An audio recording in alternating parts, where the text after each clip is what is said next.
باب سكن الهر جوټه د پیشۍ چې پیشۍ په اوبو کې خوله او ژبه ووهي دا جوټه شو. په دغه جوټه اودس غسل کېږي که نه؟ دا جوټه پاکه ده که ناپاکه؟ یو خو مولانا صاحب دلته صاحب د کتاب تاسو ته به ډېرې مسالې راوړي. مکمل اقسام السور دا براشي 7 قسمه جوټه ده. یہ زمان گلالو علماء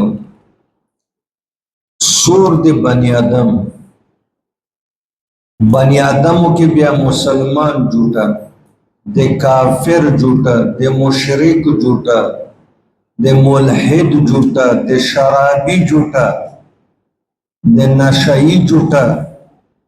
دی حائزی جوٹا دی نفاسی جوٹا دا ټول کی ګورئ بیا فرقونه په خپل ځای برازي. یو سړي شراب تازه څښلی دي او هغه په یو لوټه خوله کېږي اوبه وڅښي او ته په هغه پاتې اوبه اودس، دا به خپل ځای بیانوو. دلته د پیشۍ د جوټې خبره ده. مخکې ور 2 روایته تېره دې کې 4 خبرې قابل ذکر. اوله خبره دا ده چې جوټه د پیشۍ او په دې طهارت اصلول اصغر اکبر آیا دا اتفاقی دی که اختلافی دی؟ نه اختلافی دی، اتفاقی نه دی. 3 امامان صاحبین د امام ابو حنیفه رحمه الله دی وایي چې جوټه د پیشۍ پاکه ده. یو لوښي کې پیشۍ خوله ووهله اوبه یې وڅښلې بالټین، جوټه دای چې ژبه ولګي خوله ولګي تو کاڼی اوبو سره وایي دا پاک.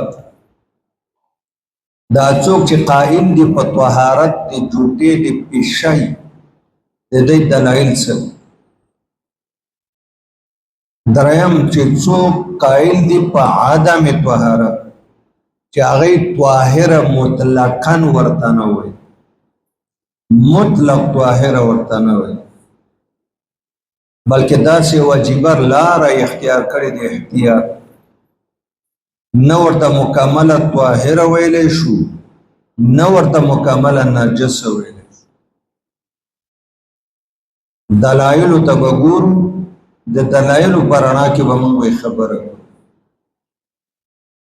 دا څوک چې وایي چې نه مکمله پاکه ده او نه مکمله نجسه ده، معنا بین بین قول د کراهیت، او کراهیت کې 2 قوله تنزیهی او تحریمی به مراشي. او چې څوک ورته پاکه وایي او دلایل ذکر کوي، چې څوک ورته مکروه وایي د دې دلایلو جوابات وکړي او د خپل مذهب لپاره به دلیل ذکر کوي. دا 3 امامانو صاحبین چې وایي چې د پیشۍ جوټه پاکه ده، د باب په اول کې دی تقریبا په 50 سندونو باندې د یو صحابي حضرت ابو قتاده رضی الله عنه او یو صحابیه د مسلمانانو مور عائشه صدیقه رضی الله تعالی عنها د دې روایتونه برو. تاسو ته په کتابونو کې د امامانو نه علاوه نور نمونه مرازي، نصر الازهار چې ګوري یا مانع الاحباب نو سړی حیرانېږي. سفیان ثوری اغم د دې قائل ده چې دا جوټه پاکه. اسحاق ابن راهوی دام په دې قائل ده چې جوټه پاکه او 10 غسل دواړه پې کېږي. عبدالرحمن اوزاعی شامی دام په دې قائل ده چې دا پاکه. او زمونږ د امام صاحب دا 2 شاګردان دا ټول علما امام طحاوی را جمع کوي او فذهب قوم مصداقی جوړي. فذهب قوم الى هذا الاثار چې قوم ذکر شي امام مالک امام شافعی امام احمد بن حنبل اسحاق بن راهوی عبدالرحمن اوزاعی سفیان ثوری امام ابو یوسف امام محمد د قوم مزداد ده او چې کله تا ته ووایي وخالفهم فی ذلک آخرون کمال کوي امام طحاوی په کتاب مخالفت کړی د اولې ډلې سره نور اچھا چې مخالفت د اولې ډلې سره کړی د هغه نور څوک دی وایي هغه سعید ابن مسیب ده هغه حسن بصري ده هغه محمد ابن سیرین ده او هغه امام ابو حنیفه ده هغه عبدالرحمن ابن ابي لیلا ده دوی ویلی دي چې موږ دې ټوټې ته نه مطلقاً پاک وای نه مطلقاً نجسه بین قول د احتیاط کو د کراهیت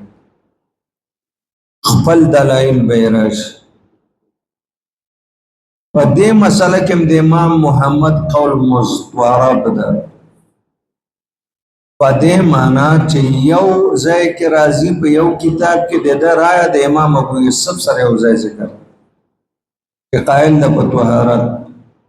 او بعضی کتابونو کې د رائے د امام ابو حنیفه صاحب سره ذکر ده چې قائل د کراهیت باندې دا قول کې لږ استراب شته اوس اول د ابو قتاده قول راغی مخکم تیر زوی و عبد الله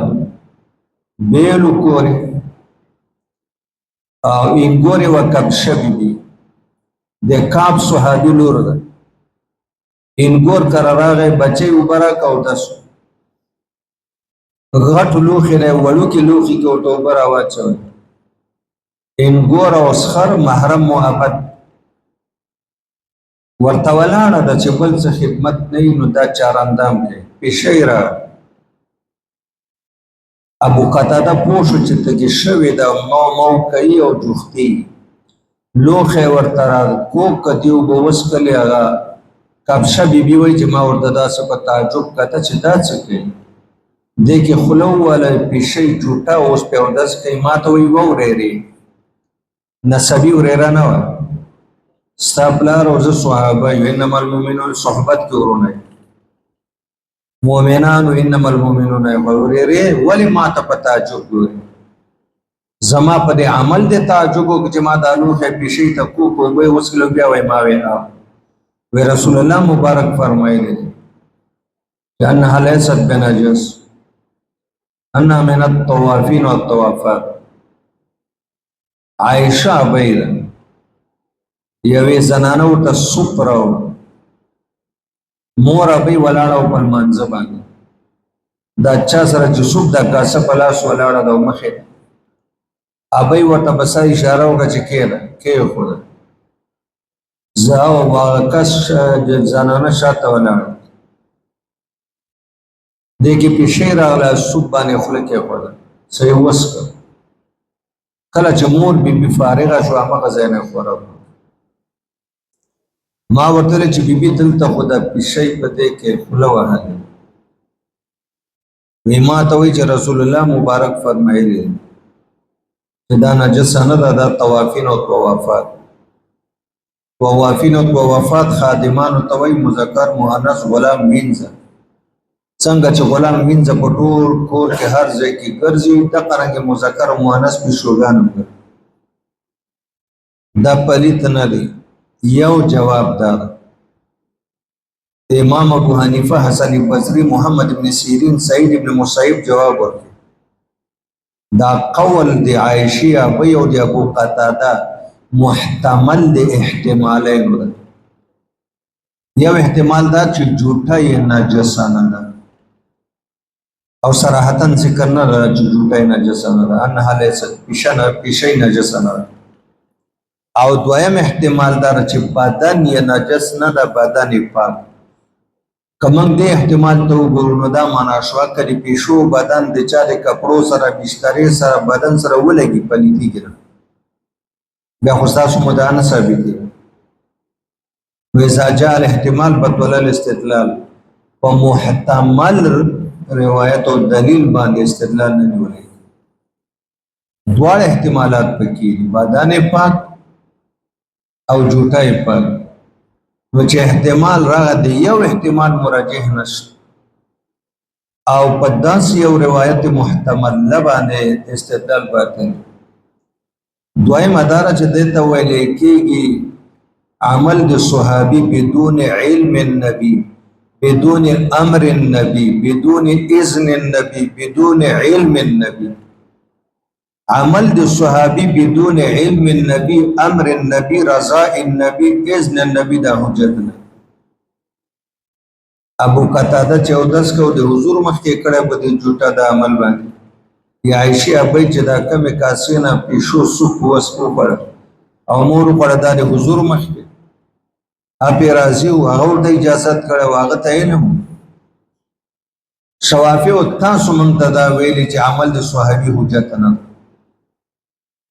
هغه مرسل د صحابي تابعي یوم نه مې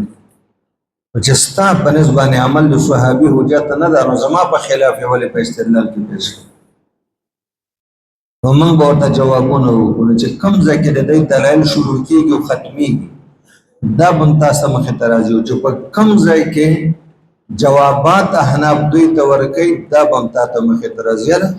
قال حدثنا يونس بن عبد الله عبد الاعلى قال اخبرنا عبد الله بن وهب ان مالك حدثه عن اسحاق بن عبد الله بن ابي طلحه عن حميده بن عبيد بن رفاعه عن كبشه بن كعب بن مالك وقال تحت ابن ابي قتاده د ابو قتاده د زوی په نکاح کې و معنا د دې ګور ور ان ابا قتاده رضي الله عنه دخل عليها فسكبت له وضوءا فجاء نهر فشرب د غټ لوخنه په واړه لوټه کې ورته اوبر اواړول فأزوالها أبو قتادة الإناء حتى شربت قال كبشة فرآني أنظر إليه سخر می زوري دم چې ما ورته په تعجب باندې کتل فقال تعجبين يا ابنة أخي قالت قلت نعم قال فإن رسول الله صلى الله عليه وسلم قال إنها ليست من رجل إنها من الطوافين عليكم طوافین مبالغه صيغه جمع د طائف د مذکر پښوګان مراد لیکن په محاوره کې غلامان طوافات جمع د طائفتون مؤنث پښوګان محاوره کې د دې نه بیا وینځ مراد وبه قال حدثنا محمد بن الحجاج قال حدثنا اسد بن موسى قال حدثنا قيس بن ربيع عن كعب بن عبد الرحمن عن جده ابي قتاده رضي الله عنه قال رايته يتوزع فجاء الهره فاسواله حتى شرب من الاناء فقلت يا ابتاه يا بلار جانا لما تفعل هذا ذكر دي ولي وكل فقال النبي صلى الله عليه وسلم يفعله او قال هي من الطوافين عليكم ما درته مخکې دا وویل چې بیا د تبوک نه په واپسې یو دوه کورونو دعوت ورکړی ده بیا د پیشې چې کوم کور کې و دعوت نه ده قبول کړی هغې نه دا معلومه شوه که دا حضور په ژوند کې یو ځل دا کار کړی مې هغه منسوخ شوی وبه قال حدثنا ابو بكر قال حدثنا محمد بن اسماعيل قال حدثنا سفيان الثوري قال حدثنا ابو الرجال عن امه عمره عن عائشه رضي الله عنها دا آیات ساته دا رجال راغله مؤمل بن اسماعیل یو دا بل راغی ابو الرجال دا دوا دا ضعیف راویان دي دا روایت کمزوري کیږي واستوای عمره عن عائشه رضي الله عنها قالت كنت اغتسل انا ورسول الله صلى الله عليه وسلم من الاناء الواحد وقد اصابت الهر منه یو لوخنه ما رسول الله غسل کړه واغه نه مخکې د لوخنه پیشي وبس کړي ویل وبه قال حدثنا يونس قال حدثنا ابن الوهب قال حدثنا سفيان الثوري عن عائشة بن ابي الرجال وبه قال حدثنا ابو بشر عبد الملك بن مروان الرقي قال حدثنا شجاع بن وليد عن حارثة بن محمد عن عمرة عن عائشة رضي الله عنها عن رسول الله صلى الله عليه وسلم مثله وبه قال حدثنا علي بن معبد قال حدثنا خالد بن عمرو الخراساني قال حدثنا صالح بن حسان قال حدثنا عروة بن زبير عن عائشة رضي الله عنها أن رسول الله صلى الله عليه وسلم كان يسعى الإناء للهر ويتوضأ بفضله ګوره دې باندې به یو داس کوه اول به فذهب ابو جعفر وی فذهب قوم الى هذه الاثار دغه دوه اثر چې په 50 سندونو باندې نقل شول دې ته ذهاب کړي فلم يروا بسور الهره باسا او دې دا ویلي دي چې جوټه د هرې کې هیڅ حرج نشته پیشي کڅو پدې باندې او داس کوي ودی کی نه کراهیت څو نه نجاست ستا وممن ذهب الى ذلك ابو يوسف ومحمد او د دې درې مامانو سره او د سفیان ثوری سره امام ابو یوسف امام محمد هم دغه مذهب او مسلک ده وخالفهم سره د احناف مذهب شروع کړي او د دې د دلایل جوابات دی وایي اللهم صل على سيدنا ونبينا وحبيبنا محمد وعلى